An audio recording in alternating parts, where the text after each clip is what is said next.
بسم اللہ الرحمن الرحیم۔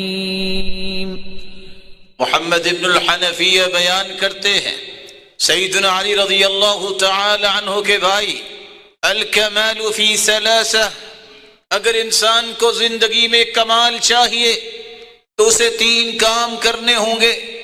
العفت فی الدین والصبر علی النوائب، اسے دین میں اپنے آپ کو پاک دامن رکھنا ہوگا اور صبر کرنا ہوگا۔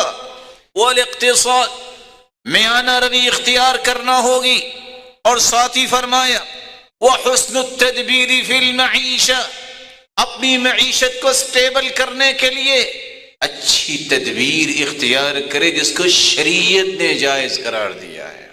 یہ شخص کمال کی اس بلندی سے کبھی بھی نیچے نہیں آئے گا۔ امام ابن الاسیر فرماتے ہیں، ہر اچھی خصلت کے 2 پہلو ہوتے ہیں، ان دونوں پہلوؤں کو اختیار نہ کیجئے۔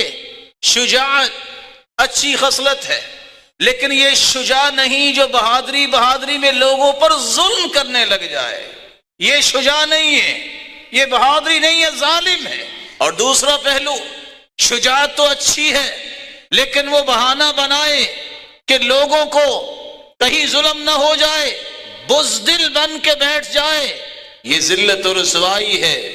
دشمن کے سامنے بہادری دکھانی ہوتی ہے، مومنوں کے سامنے تواضع دکھانی ہوتی ہے، کافروں کے سامنے سلیپ ہو جانا یہ کوئی تواضع نہیں ہے، یہ ذلت و حقارت ہے، جو آج مسلمانوں نے غلط سمجھ لیا کہ شاید تواضع کا یہ معنی ہے کہ اسلام کے دشمن کے سامنے بھی کوئی بات نہ کی جائے، وہاں جرت اور غیرت کا مظاہرہ کرنا یہ شجاعت ہے۔